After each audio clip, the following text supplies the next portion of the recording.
En la ocasión anterior estuvimos viendo un poco sobre la Eucaristía en San Pablo, que fue nuestro tema número 4. Este es el quinto tema en el cual hablaremos de la Eucaristía en San Juan, en el Evangelio de San Juan. Voy a dar a conocer 11 puntos rápidamente, brevemente. Pero previamente quiero yo decir que hay que recordar que en este Evangelio no aparece el relato de la institución de la Eucaristía propiamente. Se habla de la cena, pero no ya de los gestos y las palabras propias de tomar el pan, el vino y decir esto es mi cuerpo, esta es mi sangre. En el Evangelio de San Juan se omite. Podemos pensar varias cosas al respecto. La primera, pues que los evangelios anteriores, los textos ya lo tienen, ya lo han mencionado. Y él, en su manera y en su estilo, tiene algo muy propio, tiene una forma muy específica de transmitir su mensaje. Hay que recordar que el Evangelio de San Juan tiene una profundidad muy especial, tiene una espiritualidad muy profunda y que también está lleno de signos especiales que nosotros debemos de averiguar, de meditar. O sea, no es solamente leerlo y de primera mano tenemos el dato, sino que sí tenemos que profundizar. Y hay que recordar que habla de la Eucaristía de una manera muy profunda. De hecho, allí encontramos algunos datos muy, muy interesantes. Entonces, lo que sí previamente decir que ahí no aparece un relato de la institución de la Eucaristía tal cual como aparece en los otros evangelios. Y bueno, lo que sí es que nos ayuda a profundizar y a poder comprender este misterio, este sacramento. Al pie, ¿verdad? En las referencias de este video aparecen las citas, que ahorita yo las menciono y ahí aparecen ya por escrito para que ustedes puedan también consultarlas. Las citas bíblicas del Evangelio de San Juan que analizamos en este momento un poquito son el capítulo 6, el capítulo 13, el 15 y del capítulo 19 el versículo 34. Entonces, a lo largo de estos capítulos nosotros encontramos estas referencias especiales, el pan de vida, cómo el Señor invita a permanecer unidos en Él, el sentido de comunión. Así de que voy a dar a conocer estos 11 puntos que podemos nosotros encontrar en estos textos del Evangelio según San Juan respecto a la Eucaristía. El primero, interesa mucho el sentido simbólico y teológico, no tanto la historia de la institución. Por eso les decía, no narra tal cual como si fuera un informe periodístico, o como si fuera una noticia o un detalle histórico, la institución de la Eucaristía. Más bien se centra en el sentido profundo, simbólico y teológico de la cena del Señor. Eso es lo primero que hay que comprender en la Eucaristía dentro del Evangelio de San Juan. Segundo punto, lo que resalta mucho es la unión con Cristo y la caridad fraterna. Constantemente nos va a estar hablando de lo importante que es estar unidos a Él. Por eso estos discursos, estos textos, esta insistencia de cuando Jesús dice, Padre, que ellos estén en mí como yo estoy en ti. Y habla mucho de la unidad, que todos sean uno como tú y yo somos uno. Estas palabras de Jesús. Tercer punto. Habla de Cristo como pan en un sentido de sabiduría, en un sentido simbólico profundo.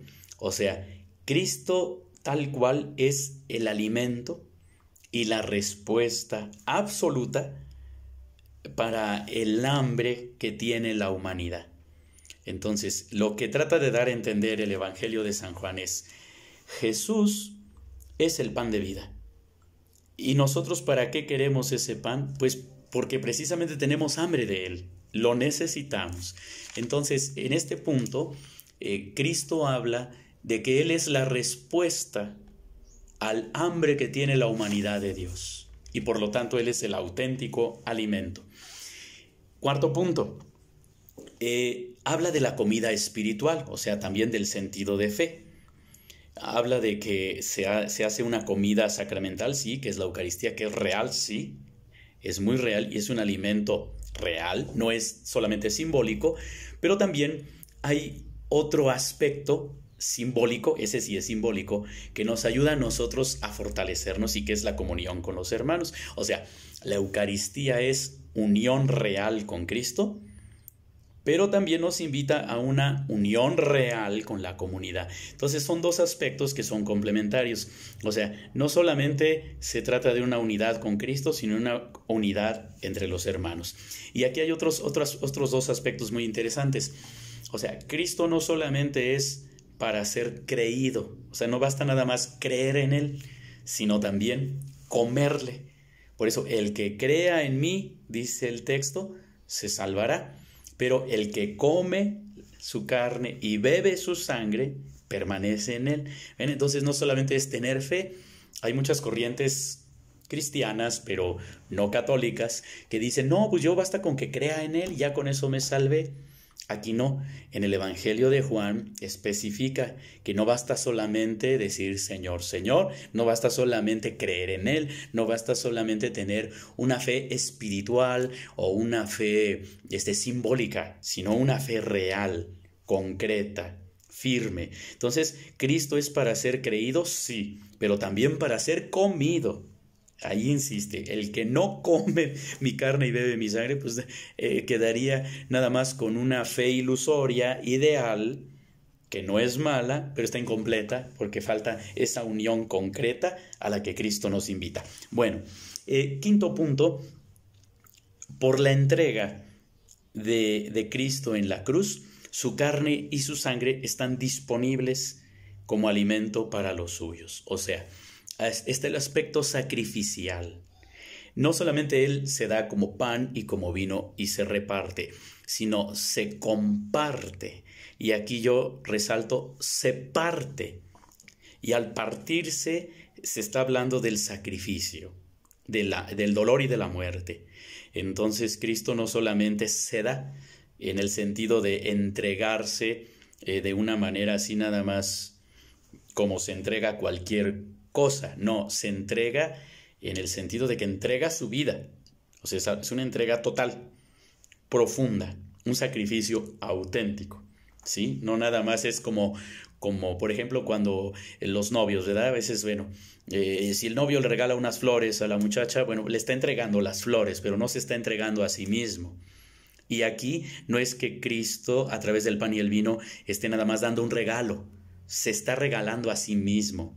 Entonces el regalo no queda en lo exterior, no es lo superficial, sino es profundo, ¿sí?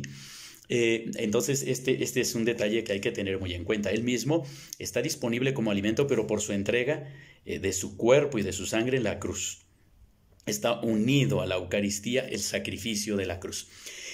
Un sexto punto, la donación de la carne y de la sangre de Cristo tiene una finalidad dinámica, no estática, no es nada más se da, recíbanlo y ya, como algo estático, que no transforma, que no hace nada, no, es dinámico, es una entrega dinámica. ¿Por qué? Porque tiene como finalidad dar vida, que nosotros sigamos adelante.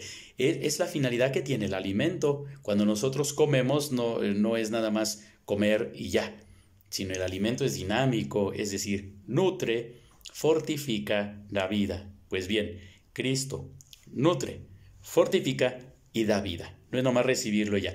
De ahí que muchas veces podemos nosotros pensar que como que dejamos así un poco banalizada nuestra comunión sacramental. Cuando alguien comulga en la misa, y por eso se insiste, enseguida hay que dar gracias a Dios. O sea, no se trata nada más de recibir la comunión y a la carrera y vámonos. Desgraciadamente, el ritmo de vida que llevamos actualmente nos lleva mucho a eso. No nos detenemos a dar gracias, no nos detenemos a asimilar conscientemente el sacramento. Y desgraciadamente a veces nada más comulgamos y adelante y vámonos, ¿no? Entonces no, tiene una realidad profunda, esta realidad dinámica que es dar vida y vida real y vida en abundancia y más allá de una vida biológica, de una vida en Dios. Entonces, este sería este sexto punto, ¿verdad? La finalidad dinámica. Un séptimo punto, miren, hay una categoría, una palabra en griego que aparece en Juan, en los capítulos que hemos mencionado, que no es cualquier cosa.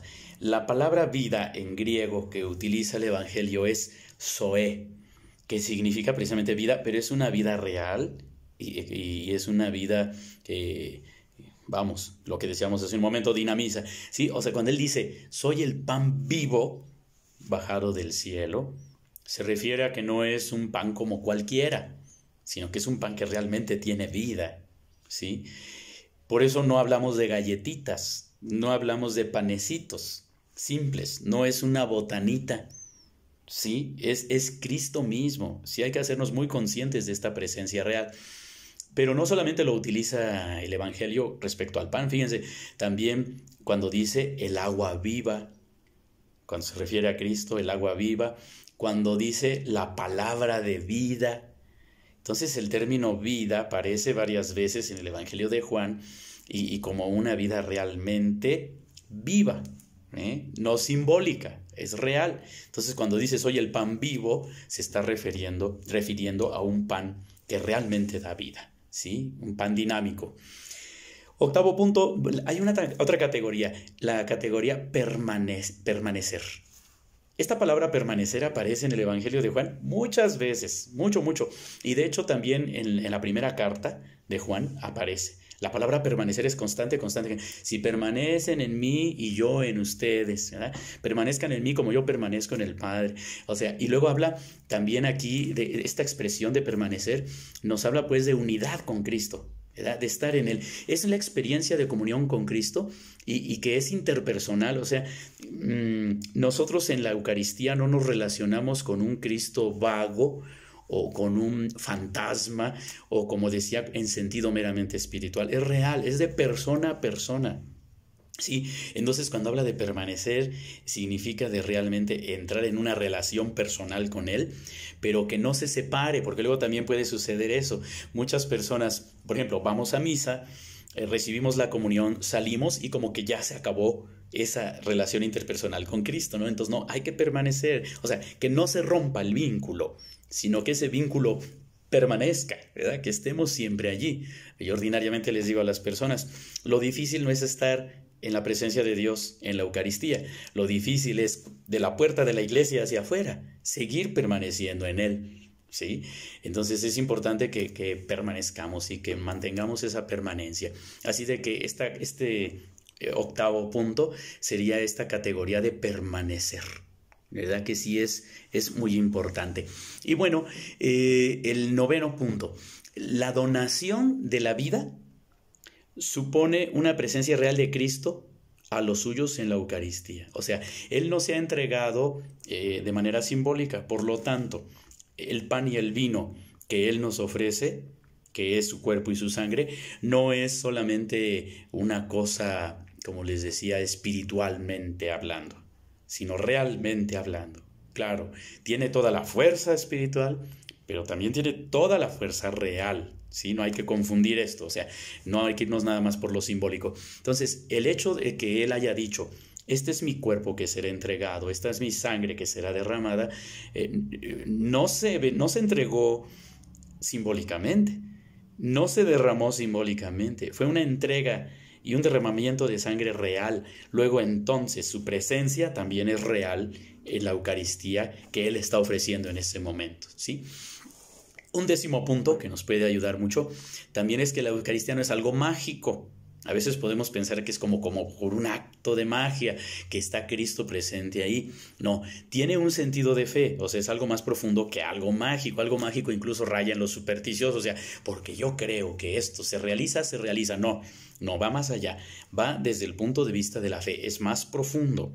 Y esta fe es ¿en quién? En el Hijo de Dios y en la actuación del Espíritu Santo que hace posible este encuentro salvador con Cristo, ¿sí? Entonces vean cómo el texto evangélico es bien profundo y todos estos elementos, digo, Yo ahorita estoy corriendo mucho el riesgo de no ser muy concreto, pero es que estas son cosas realmente espirituales, ¿verdad? Entonces ahí pues es una experiencia personal que cada uno tenemos que ir viviendo con la Eucaristía, ¿no? Pero sí es real que esto no es algo mágico, no es algo supersticioso. A veces podemos nosotros irnos por ese lado y no es así. Es por el lado de la fe, en que sabemos que Jesucristo, que es el Hijo de Dios, que tiene todo el poder divino, ha hecho posible que la Eucaristía esté entre nosotros y sea el mismo el que esté en la Eucaristía entre nosotros. Por el poder que tiene, por ser el Hijo de Dios, Dios mismo, y por la fuerza y el poder del Espíritu Santo que actúa en el momento de la consagración en la Santa Misa. Y bueno, pues el último punto, ¿verdad? Que sería este número 11, pues vean cómo hay dos elementos que siempre van muy unidos en la literatura joánica o de San Juan, que es sangre y agua. Por ejemplo, cuando él habla de que sale sangre y agua de su costado, que es lo que vemos en el capítulo 19, versículo 34, aquí hay el binomio, es decir, los dos nombres, los dos términos que aparecen, sangre y agua, que nos hacen alusión a el bautismo, el agua, y la sangre, la Eucaristía, que brotan del costado pascual de Cristo en el momento de su muerte, ¿sí? Recordemos que cuando hablamos de lo pascual, hablamos de la pasión, el sufrimiento, la muerte y la resurrección de nuestro Señor Jesucristo. Por su pasión, muerte y resurrección, nosotros recibimos de su costado el agua y la sangre, el bautismo y la Eucaristía. Aquí hay una relación muy importante porque esto que brota del costado de Cristo y que se da a todos los cristianos, pues es precisamente el Espíritu Santo, el agua y la sangre, Cristo mismo. Hay una relación especial porque solamente en el Evangelio de Juan aparece el texto de las bodas de Caná.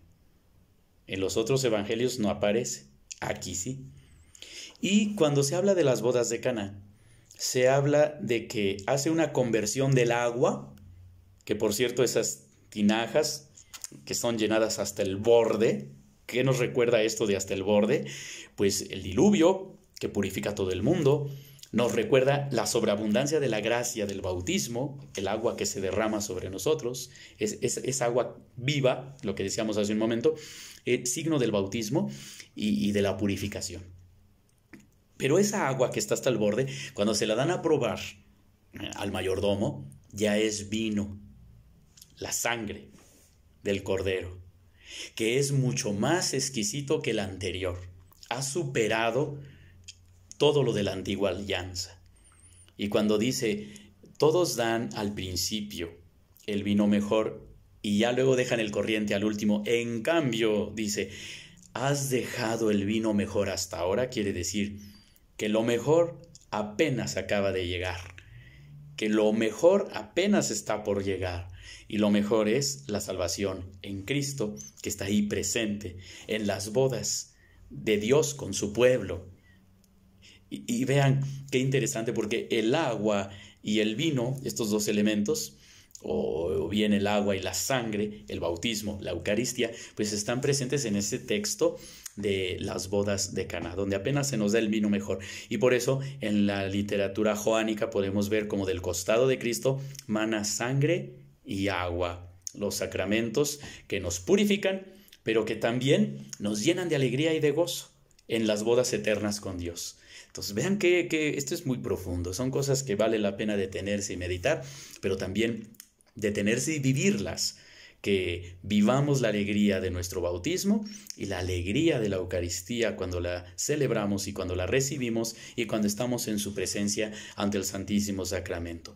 Una sangre que se ha convertido en una bebida de alegría por la salvación que recibimos de Cristo Pascual. En su pasión, muerte y resurrección, el Señor nos ha regalado no solo lo mejor de sí, se nos ha regalado a sí mismo. Vean qué bonito mensaje el que tiene la literatura joánica. Así que de tarea, pues lean, relean con calmita estos textos bíblicos que tienen estas ideas que les he compartido, que son los capítulos 6 el 13, el 15 y el capítulo 19 con versículo 34, que están al pie de la descripción de este video. Ahí están las citas para que ustedes puedan revisar, puedan cotejar, puedan ver también los pies de página de la Biblia que explican, ¿verdad? Muy, muy bonito también y que nos ayuda a complementar. Así de que ánimo y adelante. Hemos visto pues en esta ocasión la Eucaristía desde el punto de vista del Evangelio de San Juan, que nos enriquece mucho, y este ha sido el tema quinto. Para la próxima ocasión, con el favor de Dios, tendremos el sexto tema, en el cual hablaremos de la Eucaristía ya desde un punto de vista también histórico. Así de que vamos a ver qué hay de la Eucaristía, qué sabemos de la Eucaristía entre el siglo I y el IV. Los primeros 300, 400 años,